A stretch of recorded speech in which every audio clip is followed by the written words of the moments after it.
Oi, gente, meu nome é Vanessa Gazeta, esse é o podcast Mundo Interno, um programa que fala sobre as questões emocionais do expatriado. Hoje nós vamos falar sobre pessoas que mudam de país para poder viver sua vida amorosa de orientação homossexual fora. Falando desse tema, hoje eu tenho comigo a Carol Araújo. Ela vive na França faz 3 anos com seu filho e sua esposa. Oi, Carol. Oi, Vanessa, é um prazer falar com você e com todo mundo que está nos ouvindo.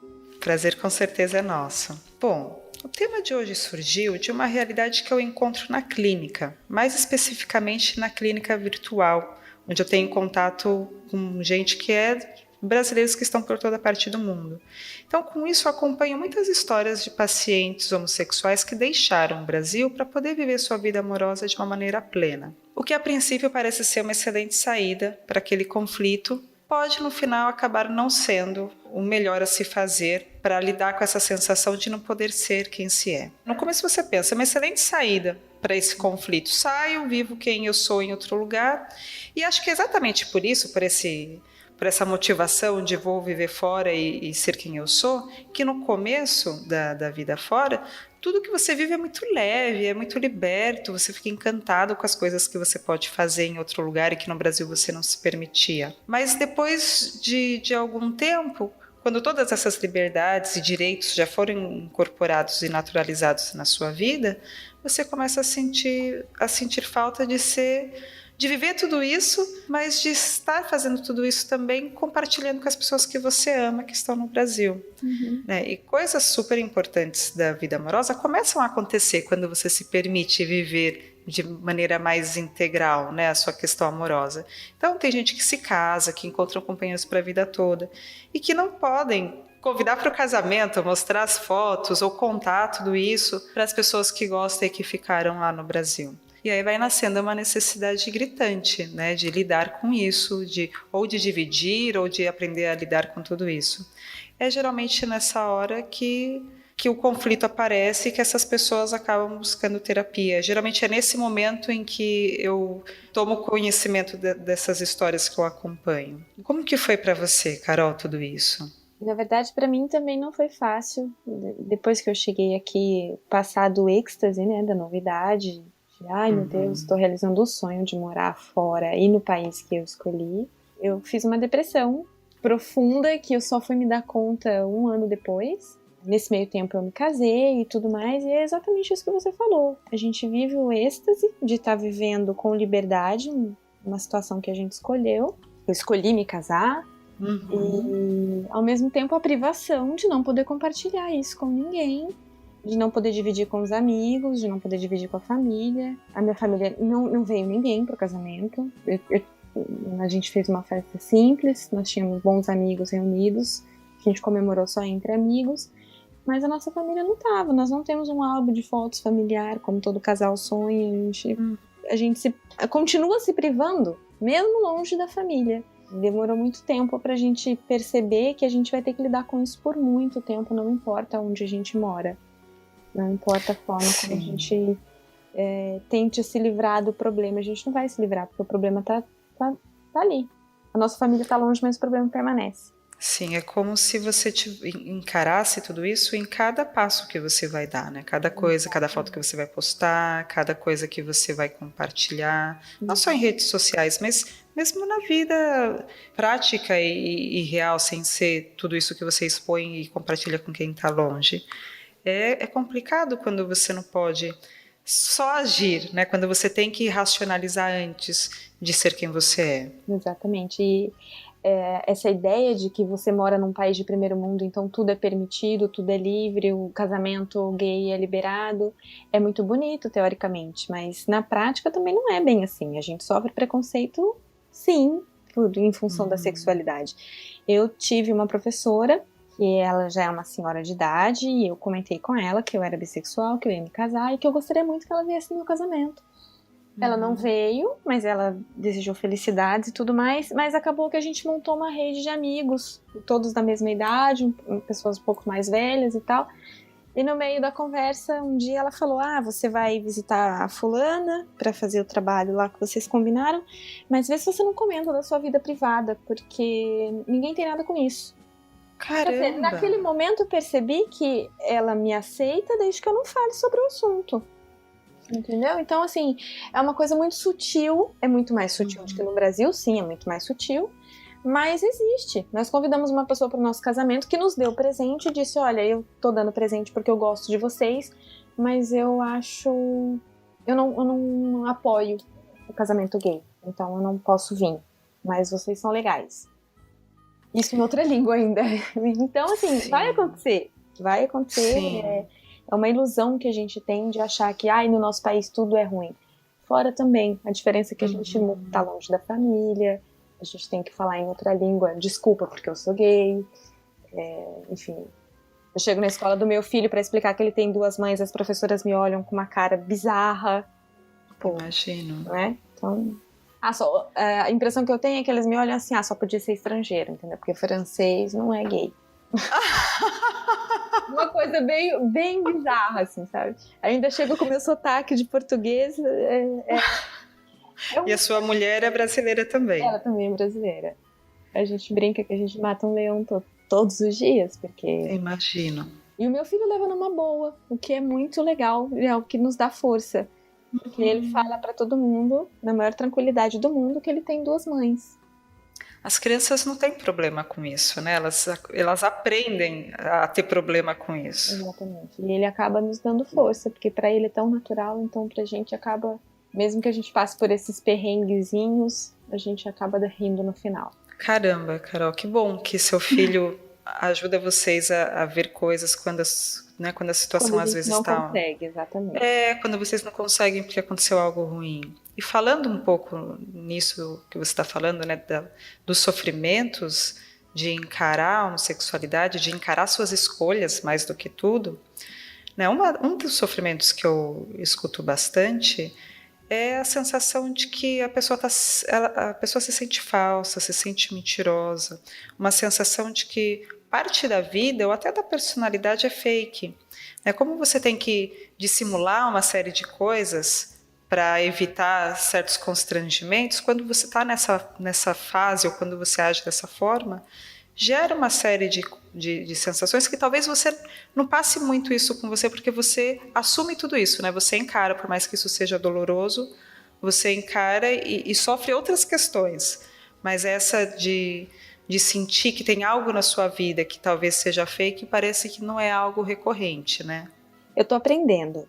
Eu neguei muito tempo as minhas opções e as minhas escolhas, principalmente quando eu estava no Brasil. Mas aqui, na verdade, eu tô tendo a oportunidade de aprender a lidar cara a cara. Eu comecei no trabalho semana passada e eu ainda não falei sobre a minha opção sexual. E eu sei que uma hora vai chegar um momento que eu vou ter que falar abertamente e que talvez pessoas parem de falar comigo. Então eu tô aprendendo a lidar com isso. Não é uma coisa que eu faço com prazer ou que, tipo, eu não ligo mais. Não, eu ligo, me incomoda sim.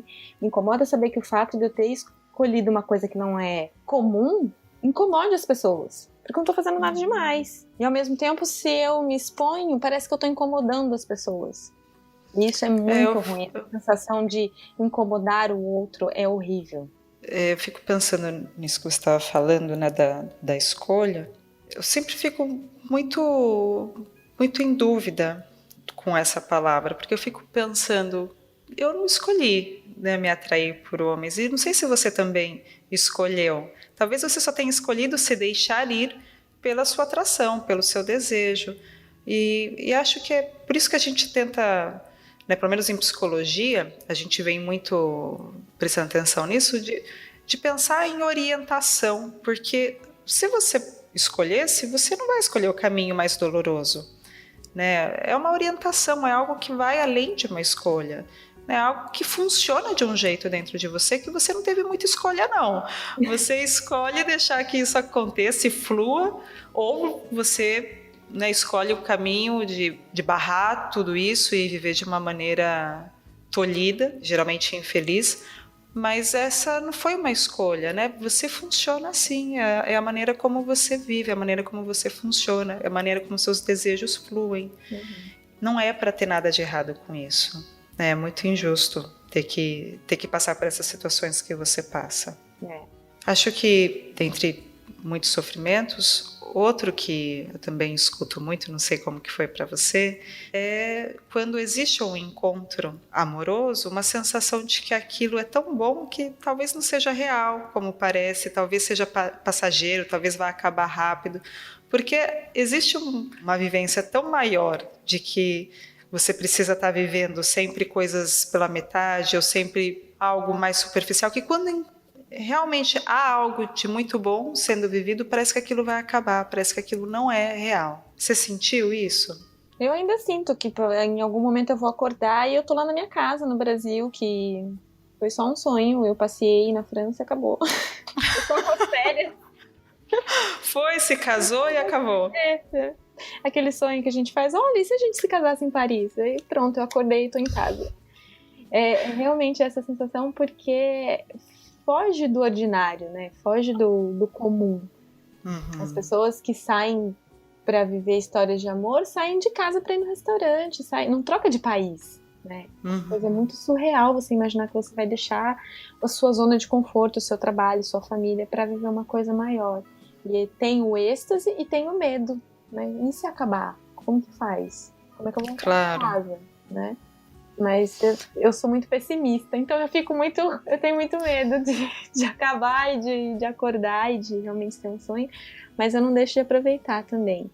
Eu não me lembro da minha vida sem a minha esposa, ela sempre esteve lá. A gente se conhece há 10 anos, a gente se conheceu na internet e depois a gente se conheceu pessoalmente. Ela foi ao Brasil, eu estive aqui na França a passeio, a gente se viu algumas vezes. Mas mesmo quando a gente não estava juntos, se relacionando, a gente estava próximo. Aconteceram algumas rupturas ao longo desses 10 anos, mas a gente nunca deixou de se falar, a gente nunca deixou de manter contato. Então eu realmente não me lembro como era antes dela chegar. E eu não quero saber como vai ser depois, porque eu não quero ter depois. Talvez não exista esse momento. Eu espero. E tentar se preparar para ele é em vão, porque se um dia ele chegar, na hora você vai saber o que fazer. Então, não pensa não. Exato. Acho que outra coisa que também acontece muito é a solidão. A gente se sente muito só quando a gente não pode falar daquilo que a gente sente. A gente se sente muito sozinho no nosso sofrimento, mesmo que a gente esteja acompanhado. Isso é muito ruim. Não poder ser quem você é e falar do seu sofrimento. Então, eu imagino que, por exemplo, nos momentos em que vocês romperam, devia ser um sofrimento danado. Ou quando você tem esse medo que você acabou de dizer, um medo que é muito comum de casal e quem ama, de perder o outro, né? Como será a vida sem o outro? Faz parte, é uma das dores do amor. Não poder falar desse medo para alguém, né, para um familiar querido ou para um amigo que não sabe da sua vida amorosa é muito ruim. Né, traz essa sensação de estar só, mesmo que você não esteja. Exatamente. Eu estive no Brasil recentemente, como eu comentei com você. Passei um período lá. Encontrei com várias pessoas, vários amigos. Inclusive, fui no casamento de uma amiga. E essa sensação de solidão permanece, porque você vê as pessoas e você não pode falar, você não pode compartilhar. Essa minha amiga, no caso, ela sabia que eu tinha me casado com uma mulher e tal. Mas as pessoas do lado... E aí, você não vai casar? Não vou casar. Tipo, não aqui, não desse jeito, não dessa forma. Outras pessoas também... Eu acabei comentando com um amigo. Ai, olha, eu não contei pra você na época porque eu achei que era chato dar essa notícia pela internet, mas eu me casei. Me casei com a minha namorada e tal. E depois eu nunca mais falei com a pessoa. Eu passei 8 meses no Brasil, nunca mais teve um oi. Você sentiu que ela se afastou depois disso? Ele simplesmente desapareceu da nossa vida. Eu sei que o que incomodou ele foi o fato de eu ter casado com uma mulher, porque ele tem uma religião um pouco mais ortodoxa, então isso foi um problema. E aí veio aquele arrependimento. Putz, por que eu fui falar? Tá vendo? Eu perdi um amigo. Não, eu não perdi, ele não era meu amigo, porque ele não me apoia na minha felicidade. Você não perdeu nada. Não perdi nada. Ao mesmo tempo, eu fico a minha amiga se casando de noiva, toda linda e tal, e eu, putz, eu não trouxe nenhuma foto do meu casamento, cara, porque não posso falar pra todo mundo que eu casei. É tão triste isso, né, Carol, de não poder compartilhar. É estar sozinha, assim, de uma certa forma. É estar sozinha. Isso que você falou em relação ao seu amigo, né, tipo, por que eu fui falar? É um pouco do que eu também queria falar no programa, que é essa sensação frequente de que você vai decepcionar as pessoas que você ama se você falar sobre sua vida amorosa. Né? Aquela sensação de que você vai deixar as pessoas tristes, a culpa de que você está causando essa decepção para eles. E para evitar tudo isso, normalmente as pessoas decoram um script, né? Falam aquilo que se espera dela, age como ela imagina que os outros gostariam que ela agisse. Eu tinha um paciente que ele fazia comentários sobre as mulheres, mesmo ele não sentindo nenhuma atração por mulher. Mas ele sentia que ele tinha que fazer aquilo, que era o que as outras pessoas esperavam dele, e isso fazia com que ele se sentisse outra pessoa. Conforme ele ia se sentindo outra pessoa, ele não se reconhecia nessas atitudes, nesses comportamentos, e aí ficava difícil dele fazer vínculos profundos de amizade, mesmo já em outro país, porque ele impregnou tanto na maneira dele de ser que ele demorou muito tempo para conseguir parar de fazer comentários sobre mulheres, já que ele não sentia aquilo, e ser ele mesmo, e fazer vínculos profundos de amizade, que nem você tentou fazer com pessoas do seu curso, de dizer, olha, eu vou me casar, e é com uma mulher, você quer ir? Acho que você está indo pelo caminho muito certo, Carol. Quem puder entender tudo isso e quiser fazer parte da sua vida vai ser muito bem-vindo, mas quem não conseguir, é melhor que não venha mesmo. Uhum. Hoje em dia é essa política que a gente segue. Nós decidimos aqui em casa que a gente não tem nada a esconder, a gente vive numa sociedade livre, e a única coisa que a gente ainda tem um pouco de pudor ou cuidado é com relação à nossa família. A gente ainda não achou o porquê de tocar nesse assunto, mas ao mesmo tempo é uma situação bem ambígua. A gente não fala, mas ao mesmo tempo sente necessidade de falar. E como vocês lidam com isso? É bem complexo. Aconteceu nessa minha viagem ao Brasil uma situação que até agora eu ainda fico pensando, por que eu fiz isso? Uma prima perguntou, a gente estava falando dos franceses, os franceses não tomam banho, a polêmica, né? Todo mundo me pergunta, todo mundo quer saber, mas franceses não tomam banho de verdade? Era o assunto de todo o almoço de família. E aí uma prima virou pra mim e falou assim, mas como que é a higiene dos homens franceses? Eu falei, a higiene, como toda pessoa francesa normal, toma banho quando dá, ué. Ah, mas vai dizer que você nunca transou com um homem francês pra saber se as partes íntimas são limpas ou não? Eu falei, até parece, né? E depois eu fiquei, não, peraí, é que eles, não sei, eu tentei consertar uma coisa que era óbvia. Não transei com nenhum homem, se eu tivesse transado também não era da conta de ninguém, mas ao mesmo tempo eu fiquei, agora alguém vai fazer o link e, nossa, olha só a besteira que eu falei, mas era uma coisa tão normal, né? Ali eu deveria ter aproveitado a chance de falar, não transei com nenhum homem, porque eu sou casada. E eu deixei passar, entendeu? A chance foi embora e depois a gente não tocou mais no assunto e eu fiquei com aquilo na cabeça vários dias. Ou deixar por isso mesmo, né? Que nem você disse. Não até parece. É um hábito que eu tinha de tentar justificar. Não transei porque não sei por que.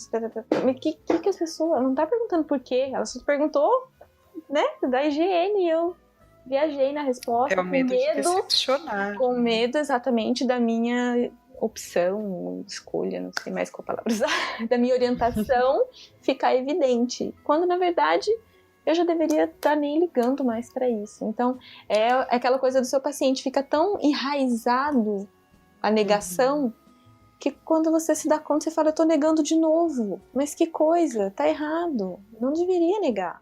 Então, é um trabalho.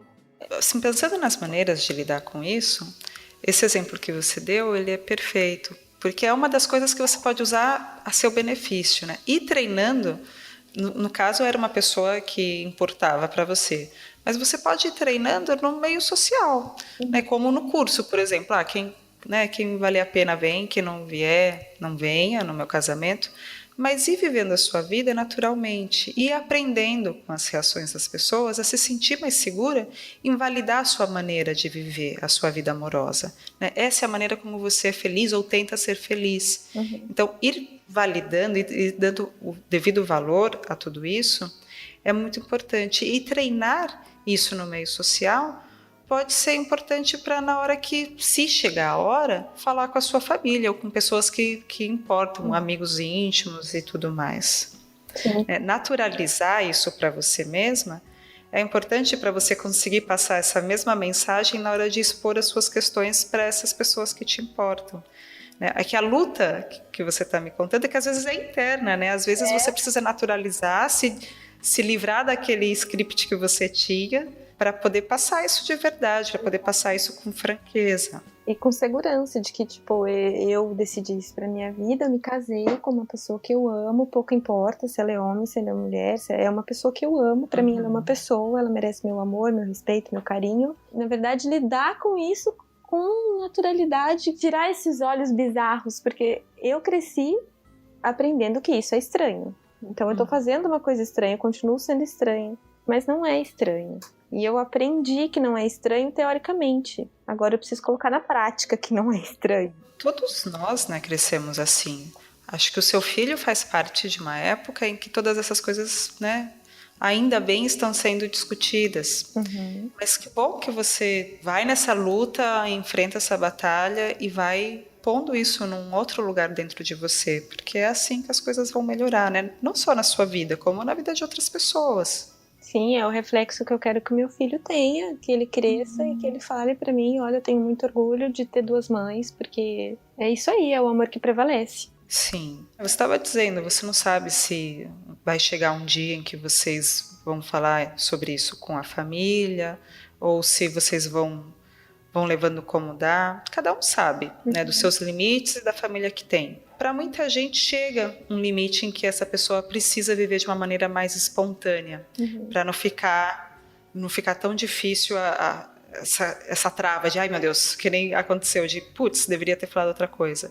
É difícil, né? Quando chega esse momento, se chega esse momento em que a pessoa já não aguenta mais viver dessa forma, ela sabe que pela frente ela vai ter uma conversa difícil, né? Então, nessa hora é importante ir amadurecendo a notícia dentro de si, como você estava me dizendo, e pensando nas coisas, como elas foram passadas, como você elaborou tudo isso e como você prefere elaborar hoje em dia, rever toda a sua história e rever o momento que você vive agora, repensar tudo isso. Imaginar o melhor momento em que você falaria sobre isso, qual seria o lugar, em que momento seria, por exemplo, com uma pessoa de cada vez da família, ou seria numa festa como aconteceu com você, ou seria numa situação que surgiu sem que você controlasse e aí você sempre aproveitaria esses momentos. Essas são coisas que podem ir ajudando se você vai amadurecendo isso no seu tempo, dentro da sua cabeça, né? E saber estar disposto a enfrentar uma época de desajuste, né? Todo mundo vai ficar meio perdido e meio sem saber o que falar, né? Você, as pessoas para quem você está contando, se expondo, as pessoas não vão saber direito o que falar, o que pode fazer, que assuntos podem ser tocados, e é uma fase chata, mas é uma fase chata que uma hora passa, né? Todo mundo vai precisar reconfigurar seus papéis nessas relações, nas familiares, nas sociais. Isso vai levar um tempo, mas certamente depois vai fazer mais sentido e vai ficar mais prazeroso dividir com franqueza os acontecimentos da sua vida sem precisar medir quais informações podem ser contadas ou não, sem que você queira ou às vezes escapa alguma coisa. É ruim quando a gente precisa racionalizar o que a gente vai falar, a gente corta pela metade a intimidade que a gente sente com aquela pessoa. E a autenticidade também, né? A gente acaba não sendo autêntico porque a gente não pode falar sem reflexo. Sim, é verdade. Essa é uma palavra perfeita. A gente tem que pensar exatamente o que vai ser dito, como vai ser dito, em que momento vai ser dito, porque tem coisa que não cabe ali, tem coisa que não cabe aqui, e é exaustivo você ter que pensar demais o tempo inteiro, não poder ser autêntico. É muito cansativo você ter que pensar em cada passo que você vai dar, né? Em cada palavra que você vai falar. Exatamente. Isso trabalha contra, né? O prazer, o bem-estar, a felicidade. E contra a convivialidade, né? Porque você vai perdendo as ligações, como você disse, não só a intimidade, mas a minha amiga é casada, minha amiga tem filho, ok, mas a gente não pode falar de nada disso, então por que a gente vai se encontrar? Claro, não é só essas pessoas que deixam de participar da sua vida, você também acaba deixando de participar da delas, porque se for uma via só de uma mão, não tem graça, né? Aí não é uma troca. Exatamente. Caminhando já para o fechamento do programa, pensando sobre todo esse tema que a gente conversou, não tem uma solução que se encaixa para todo mundo, para lidar com esse conflito, com a dor que é quando a pessoa não pode assumir a sua vida amorosa para todo mundo que ela gosta. E acho que não existe uma única saída que seja ideal para todos esses conflitos. Mas o que eu vejo acompanhando esses casos é que as pessoas que conseguem desenhar seu caminho, tentando ser mais justas com a própria vontade de como viver sua vida e tentando atender às próprias expectativas, acabam vivendo melhor. Mesmo que durante o caminho elas se entristeçam com o comportamento dos outros, que foram frustrados a não serem atendidos naquilo que eles esperavam dessa pessoa, que nem você estava contando, como foi triste quando a sua professora te fez aquele comentário. Uhum. O outro, na maior parte das vezes, ele vai se adaptar à realidade que você está colocando. E isso nem sempre vai querer dizer que ele vai gostar ou vai concordar com a maneira como você vive a sua vida. Mas ele não precisa gostar, né? Aceitar já pode ser o suficiente para que vocês vivam bem e tenham uma relação sincera. Eu pensei um pouco nesse amigo que era religioso, que falou, eu gosto de vocês. Não, esse não era religioso, ele deu presente, disse que gostava de vocês, mas que não concordava com um casamento gay. Uhum. Ele está muito nesse caminho, né? Ele aceitou a realidade que você colocou, ele gosta de vocês a ponto de perder tempo, se dedicar na escolha de um presente, mas ele ainda não consegue participar. Mas isso já é estar com pelo menos um pé nessa estrada, né? Sim, exatamente. E eu comentei disso porque é uma pessoa de uma outra nacionalidade. Geralmente a gente tem essa fantasia de que no mundo, num outro país vai ser mais fácil. Nem sempre é isso. Mas eu achei, na época, eu achei a atitude muito bacana. É um sinal de respeito. Foi sincero, foi honesto, foi respeituoso.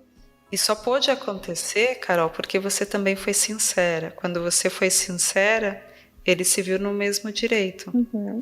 Ou na mesma obrigação. Exatamente. Pode parecer preconceituoso, mas foi honesto da parte dessa pessoa ter dito isso. Também achei muito honesto. E achei carinhoso que ele pudesse ser sincero em relação ao que ele sente por vocês, mas também ser sincero de que tem uma parte que ele não entende, não concorda, então ele não vai participar por inteiro. Sim. Carol, o programa vai ficando por aqui. Tem alguma consideração que você gostaria de fazer para as pessoas que estão ouvindo? Exatamente o que você disse.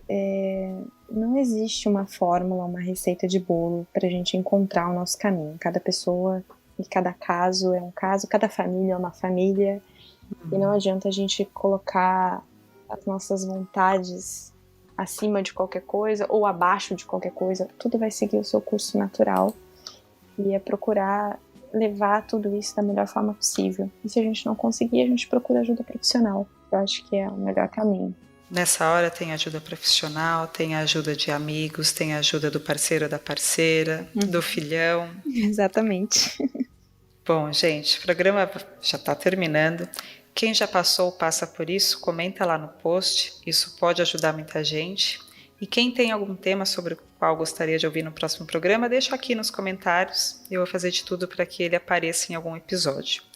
Quem quiser saber mais sobre temas relacionados à vida emocional do expatriado, lá no mundointerno.com eu escrevo sobre outros temas. E bom, o Onden continua com financiamento coletivo no Apoia-se, apoia.c/Onden. O link fica aqui no post. Também é possível ajudar comprando os produtos na lojinha do Facebook. O link também está aqui no post. É isso, gente. Beijo grande e fiquem bem. Carol, fique bem. Tchau. Tchau, até mais.